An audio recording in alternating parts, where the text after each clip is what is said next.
Good Sunday morning. Definitely.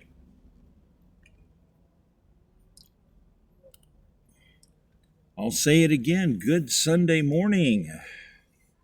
All right. I want to talk about some stuff today because some people just don't understand things like overlapping mass economic sabotage and economic criminology and how many things are actionable at a level that people don't understand. So we have people scrambling, trying to figure out how, in the course of elections, to get things going, and they're really not understanding that a lot of these things are actionable, and the way to go after a lot of these things is to prosecute parties.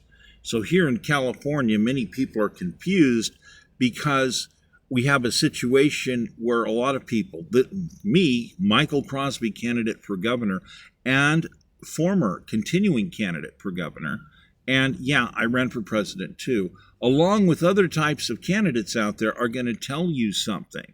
They're going to tell you the truth that basically we have a government that's out of control. I'm going to sit there and say, yeah, these people, a bunch of them have to be arrested. And a few of the candidates would agree with me out there, at least a few. Now, the thing is I'm going to make it a step further. I'm going to tell you that I have evidence people have committed treason. They've attacked national security. They've attacked my archives. They've attacked archives that pertain to national security. These are very high crimes. Them attacking my campaign in manyest times, in manyest ways, these are what are called article violations. Technically, all of these people are disqualified. They're no longer allowed to effectively be in power. They're not allowed to vote. They're not allowed to run for office. And they're not allowed to be in office. And this is the current situation in reality, but we have a situation where we have people now getting stuck on what people who are criminals in office are telling them, which is a lie. They've overthrown the government. Of course, they're lying to you. And then we have people trying to figure out how to get things done, only to realize that their web activity doesn't work right, and that's because they're being blacklisted. This is also illegal. These are very high crimes for the state to involve themselves in placing people into capsules and discriminating against other candidates. This is very serious. There are major federal traces of investigations going on in these areas.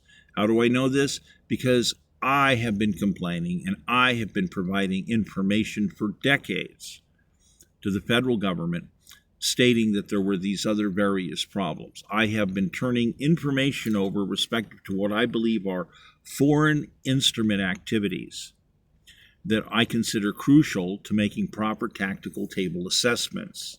So I'm assuring you that there have been long-term investigations, and depending on who you might run into, my files are different in government. Some of my files say I'm an asset. I'm an asset that is tracked all the time because I'm of high value to the United States. And there are many of you that are of value to the United States. There are many features of technology that we put in place beginning in the Reagan era that have grown and provided a lot of tactical assessment respective to our national security. And these are key things for people to understand because they're important. They come into play. So if I say SAR, which is synthetic aperture radar satellite technology, I'm going to tell you it's not just about a long-term development we've been using for intelligence and defense. It does far more reaching stuff. There's a lot of scientific aspects, but we have the data and the super software interpretation systems developed by the government for super interpretation. And many private companies also have this type of software because they're involved in the development.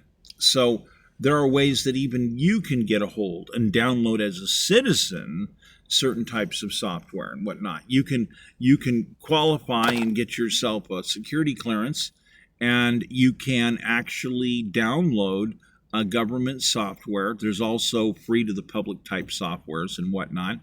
So you could have yourself, in theory, an Air Force account, as I do. So when we have people who are stealing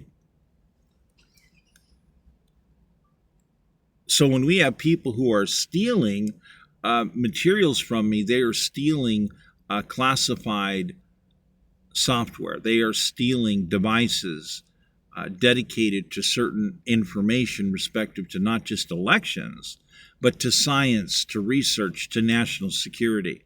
So it's a very serious situation as we have parties in California that think that they outrank national security. And they literally order law enforcement not to do their job.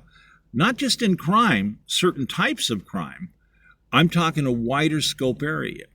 When I talk about crime most of the time, I don't want to talk about the small stuff. I'm not interested at the moment in the learning experience that parents get when they have to deal with the fact that maybe their kid stole a candy bar. Okay, that's a parental, it's a learning experience. It's completely different than people involving themselves with foreign instruments and destabilizing our economy, our very lives. And we're going to talk more about this, but I'm going to take a real short pause here.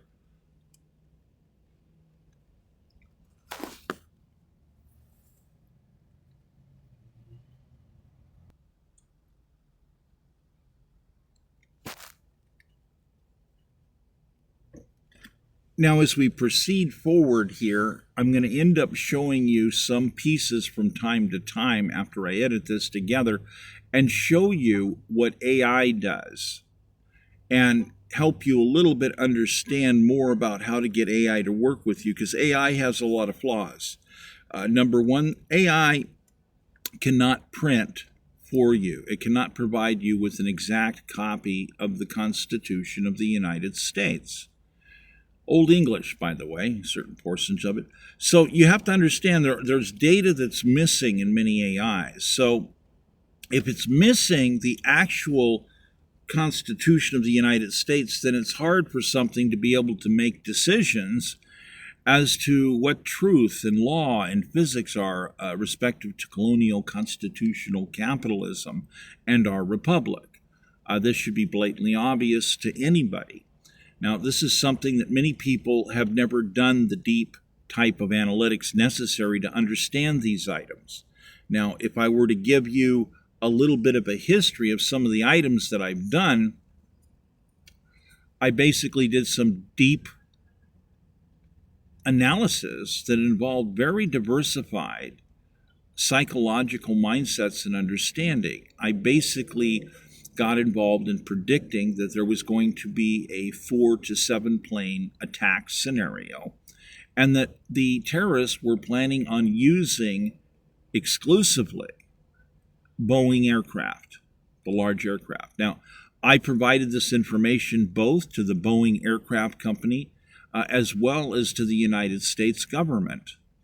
And you can find some of my writings every so often where you will find letters that are in the United States Archive, letter from Michael Crosby, envelope here, contents missing, deemed classified. It's very important to understand these things. Now, as 9/11 progressed on, I was on the phone at the Pentagon with a team as they began to scream because an aircraft came right through the window. They could see it coming at them. They knew what was happening to the last moment. This is a very tough thing to live with. I have to relive those moments in my life from time to time. They keep coming back. These are powerful moments. Now, I have to move on at the moment. Now, I also did something else. I was on the phone with the United States Secret Service, informing them that there was the highest importance that they understood the materials that I had analyzed and turned in, because we're also talking about a scenario where I believe that these parties were also going to be sending 2 Stinger missile teams into the country to lay in wait and to down the president's aircraft. This was going to be done in conjunction with their overall attack scenario. Now, this turns out that, well, I do not apologize for delaying the President of the United States at a school because apparently I did get through to the United States Secret Service, and they gave deep consideration to my request for them to develop a brand new unpredictable plan concerning the movement of the president, considering the emergency situation. As it turns out, people, they found 2 Stinger missile teams. They confessed. They ended up on Guantanamo, to my understanding. They found one of the 2 Stinger missiles. They claim they ditched the other Stinger missile and it was no longer operating. So at this point in time, I want to emphasize the depth and the diversity of archival information necessary to work with that kind of interpretive science.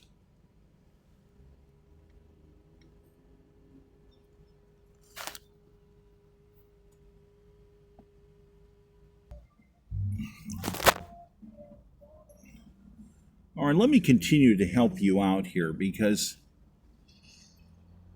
all right, let me help you continue to understand what I just laid out and understand the depth and the intricacy to be able to do the kind of work that I'm talking about. Because what we're talking about is types of information. Number one, you could verify this information. It's verifiable.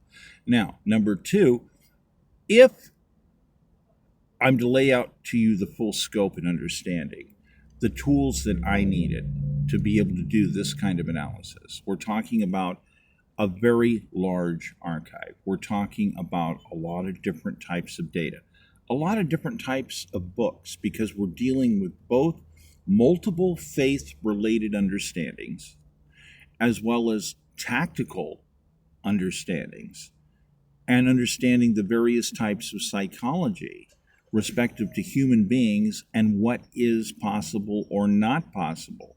Because to many people, frankly, they can't figure out how anybody would want to strap a bomb belt onto themselves or involve themselves in a suicide terrorist attack.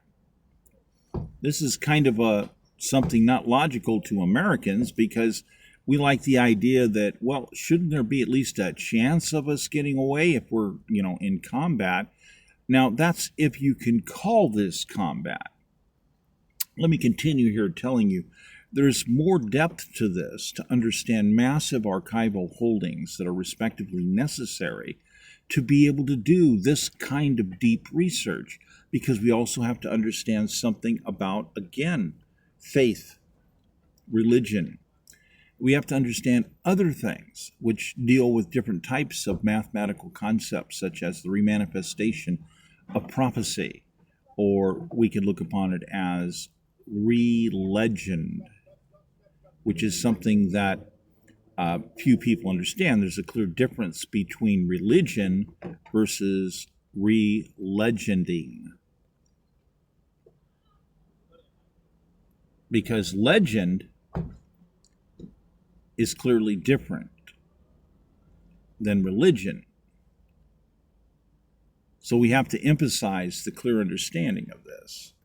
Many people can't grasp what I just laid out. Now, and in order to understand a lot of what I was doing here, because as I do this, there's spell checking going on, they're making mistakes, they're constantly spelling the wrong words, they don't understand what legend is, they don't understand what the meaning of re-legend is.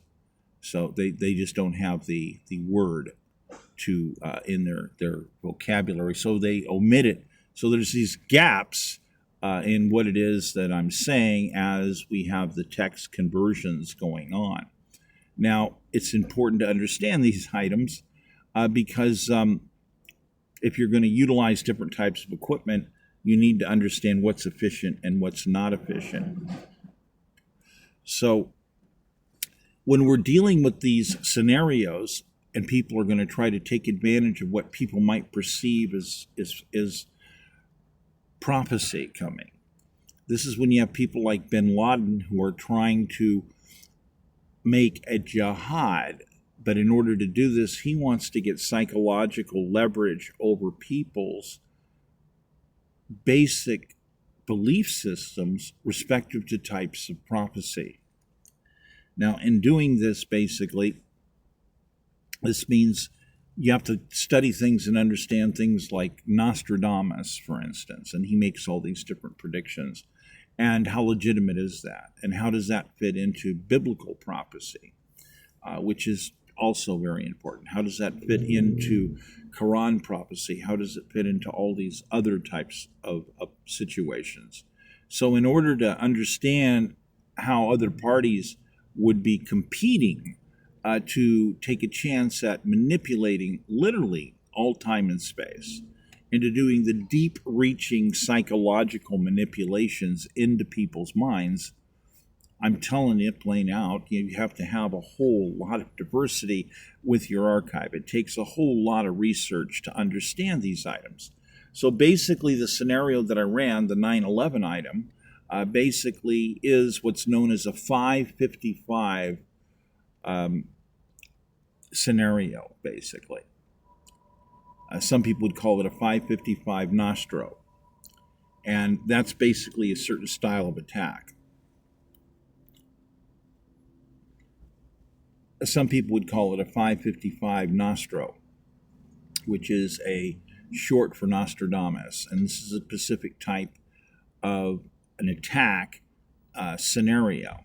So this is something that some people in think tanks and, intelligence understand at certain levels. It's difficult. I was like one of 14 people that basically predicted the 4 to 7 plane attack scenario, roughly. And there are different people predicted different things. They actually predicted what the high point target were actually. I saw a lot of these high point targets. I mean, it was harder to make definitions, but the raw definition that somebody's going to try to do this and use it for leverage, to me, was a no-brainer. Now, coming up with the understanding of the tacticals, such as the 2 Stinger missile teams to lay in wait and down the president's aircraft, that's a bit different. I'm basically rated, I don't know, depends who you talk to, number 3, number 4 for the overall 9/11 estimate. I would be behind some of the most smartest people that we have inside key areas of intelligence and defense. Of course, the idea is, did these people get,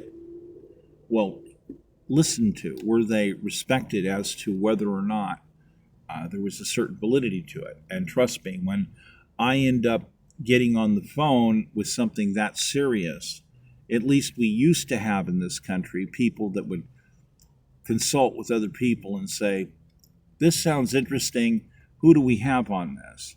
Goes out in the pipeline and people have to think about whether or not it's real serious. Now, by the way, I'm going to tell you, it's like the incredibly rarest thing for me actually to ever call the United States Secret Service or the White House. This is, and there's some of this stuff, so it's pretty rare. But I thought I'd lay down a little bit of understanding to you so you can understand the depths and the meaning and the value of archives, because you have to have access to vast amounts of information to be able to work with stuff. Now, most of my work has been in other different areas. I've worked with some science at some very high levels, special communications research, a lot of other different areas. And I want to talk more about some of those in just a moment.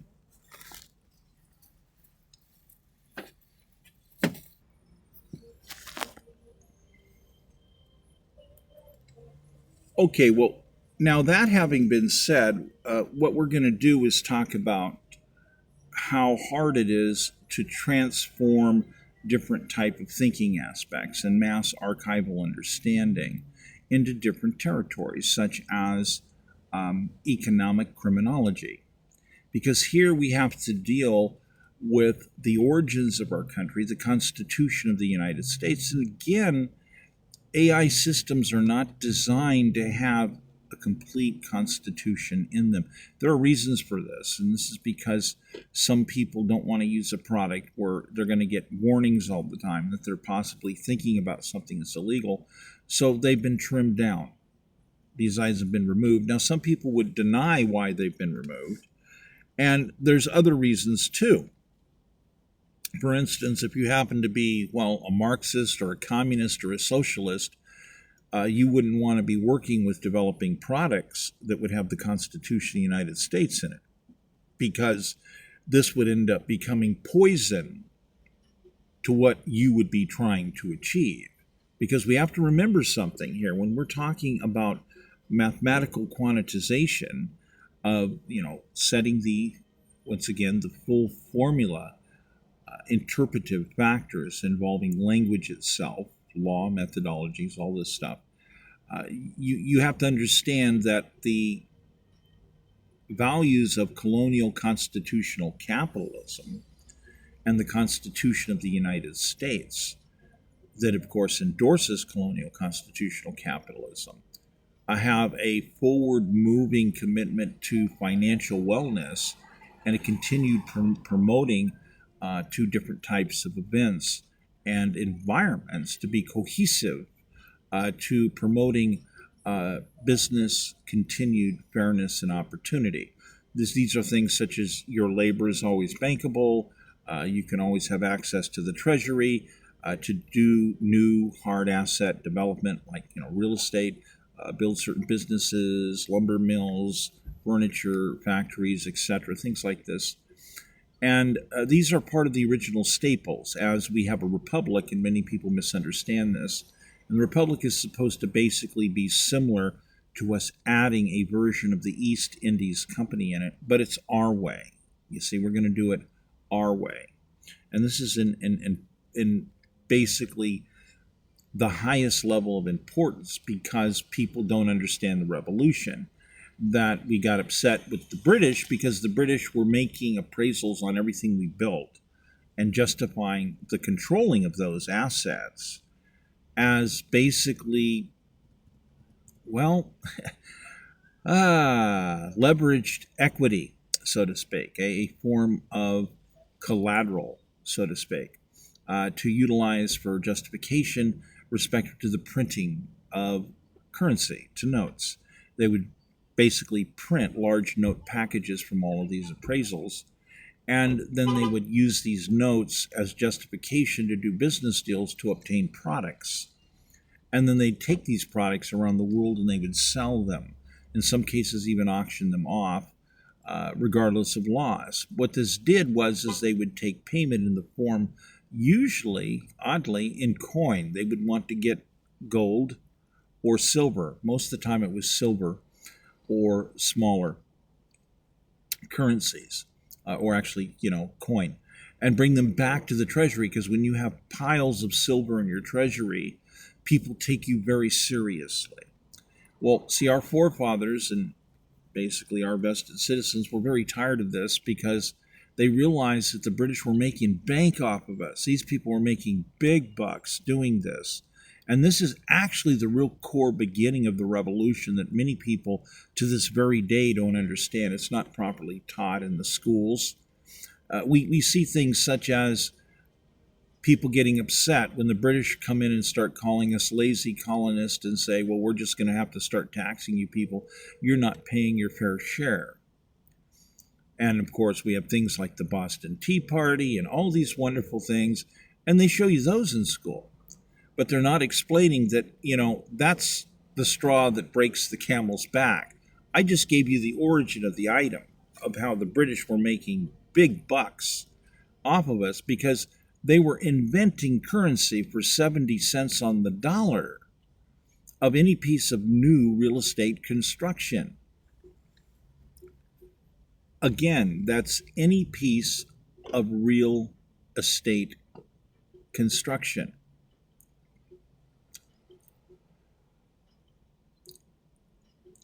As a collateral understanding to justify the printing of notes.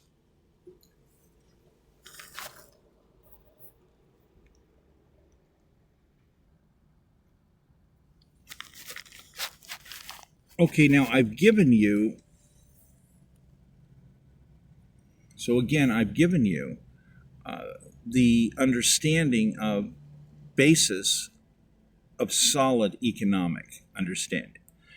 Today, you would have many people that would try to equate this into a form of digital understanding, blockchain, and they would look at the overall structure of what I just said, and they would be talking about solidity, the solidity factors.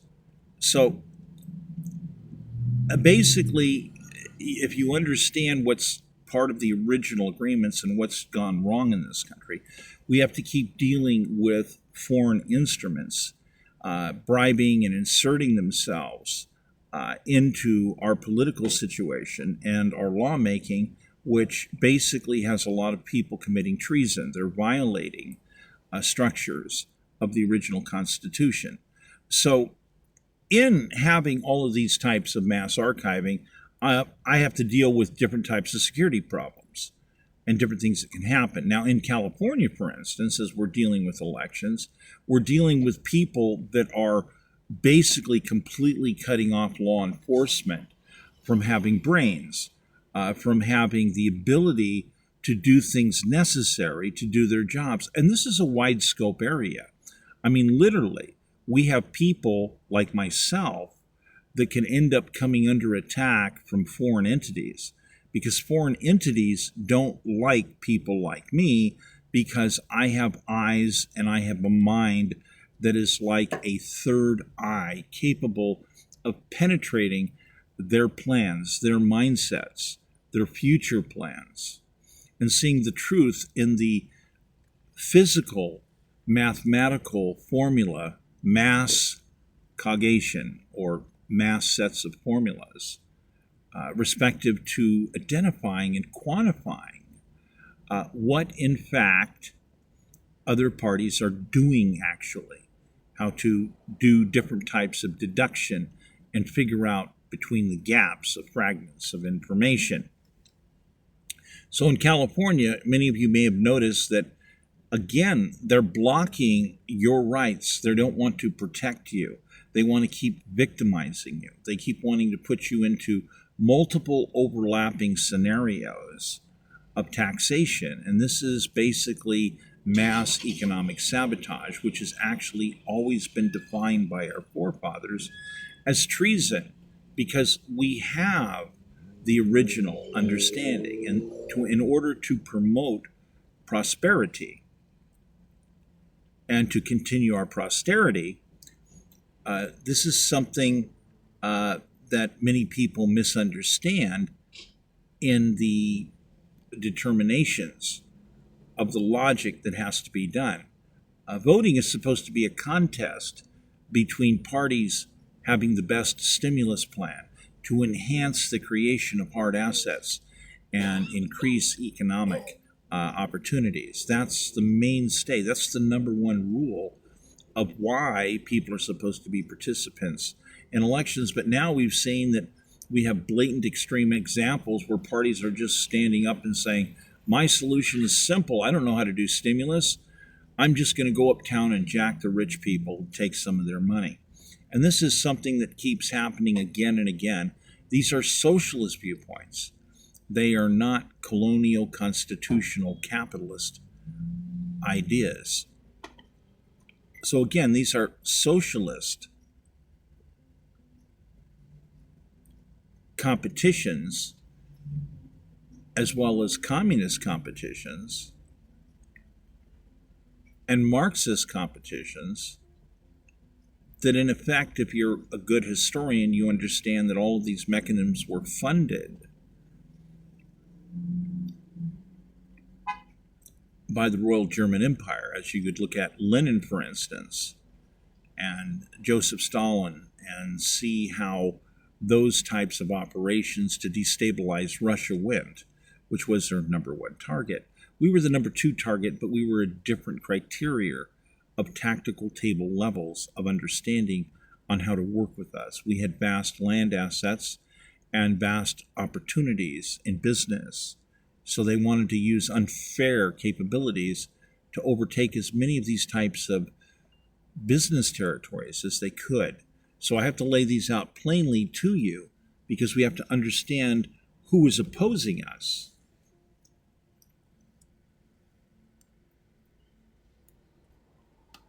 To you to understand so that you can understand who is opposing us.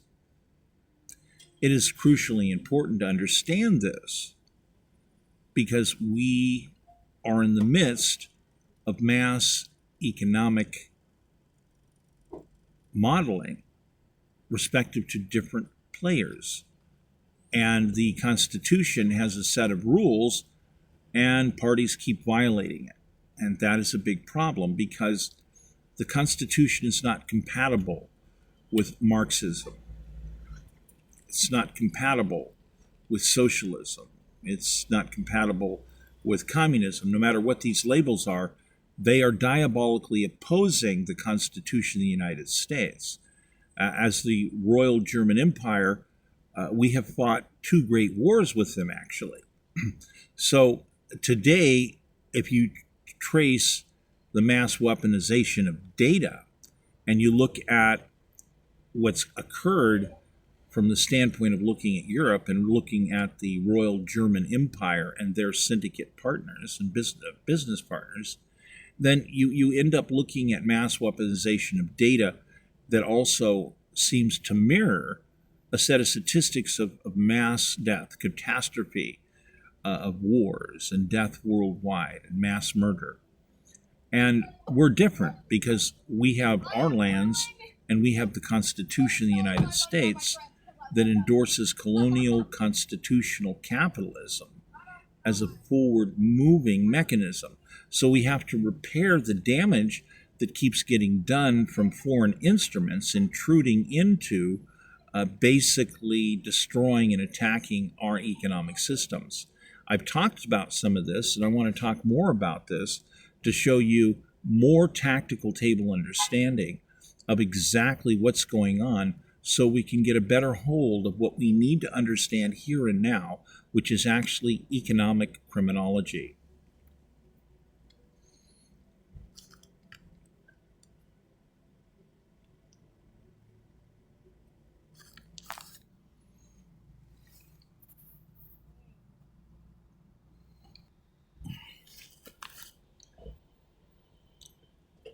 So as we continue, I can mention that we also have a lot of people that are deeply concerned about AI and that they're worried AI is going to kill us.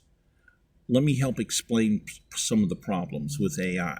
Now, first of all, I said at the very beginning, AI does not have a copy of the Constitution of the United States, the original verbatim copy, as well as many other key documents involving colonial constitutional capitalism.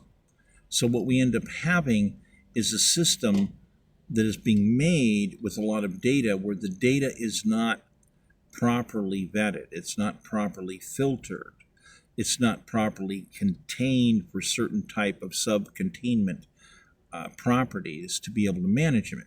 So the reason that AI keeps malfunctioning is because it is full of Royal German Empire engineered flaws, tactical table flaws, Marxism, communism, socialism, Leninism, Joseph Stalinism, Maoism, all these other types of different items of diversional items that diabolically oppose the Constitution of the United States. These basically what I'm saying is we have data that is partially or in some way definitely the enemy of the Constitution, the enemy of the United States, and the enemy of you and your life, the enemy of your family, the enemy of your particular destiny. And this is what's wrong with many of the AI products today, because the data hasn't been filtered properly and the data hasn't been properly contained when key types of data have to be looked at. These require custom container understandings. So as I'm an archiver who's also studied all these things for many decades, I understand more about the diversity of the logic of the things that have to be done respective to governance than almost anybody else, because I'm an omnibus. I'm a mass archiver. This gives me a series of skills that are actually very rare, because this is something that is part of my life's achievement in nonprofit doings. Yet, I will tell you firsthand, I have had to deal with many criminal actions from members of the state. And these people have gone unpunished, but it's mandatory for them to be punished because they violated national security. But they keep trying to claim that they're immune, and they keep using their other buddies, and these people are criminals. We have a lot of people that have to be removed. They've attacked me, they've attacked my campaign. Those are violations of the articles. That disqualifies them permanently. They can't hold office, they can't run for office, nor can they ever vote again. And anybody on their ticket, connected to their ticket, is disqualified. That means that me stepping in, asserting the rights of the Constitution and articles, have me becoming governor of California instantly. And I instantly get to arrest a rather large number of people. It's about 147 people. I get to remove people. I get to remove 2 judges from the California Supreme Court because they were appointed. They were part of the ticket. They're gone. They're gone. So, bar none, I'm the most powerful candidate, the most skilled candidate running for governor right now in California. In fact, I'm perhaps the most powerful governor candidate to ever step up to the plate in California. So, people, you have a unique opportunity to understand the power of what you need to consider right now. Because it's more than just saying whether or not you want to vote me in as governor. You need to understand the previous elections and how you were lied to by people who involved themselves in violating the articles of the United States attacking this candidate. You need to understand this so that you can come to the realization that before this election concludes, we should do the right thing and restore the proper constitutional articles practices and immediately put me in as governor to immediately arrest these people. And all the rest of you candidates running for office, you need to participate on an emergency panel so that we can immediately, all of us, involve ourselves in the repairs that are necessary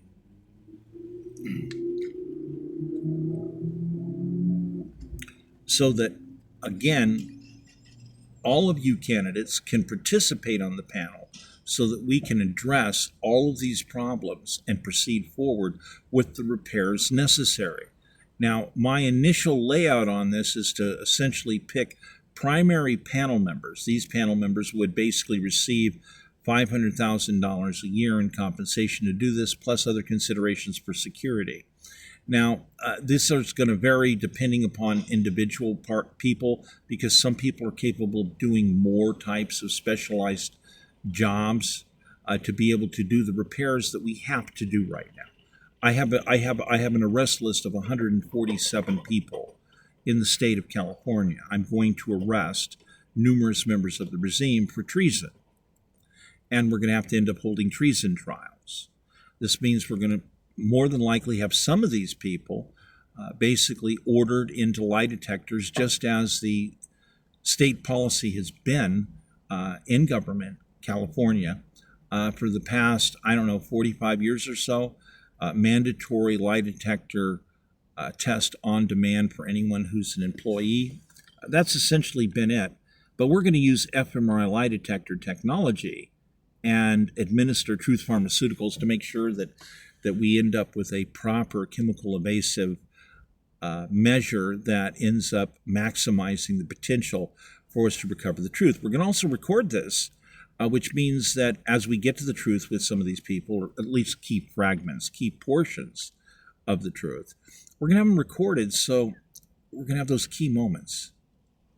And that means we're going to put them in a museum. We'll be able to take our children to these museums in the future and point and say, children, we want you to see what real monsters look like. And this is a duty as parents that we have right now at this moment to consider all this material for the future of our children. My name is Michael Crosby, and yes, I am a candidate for governor of California.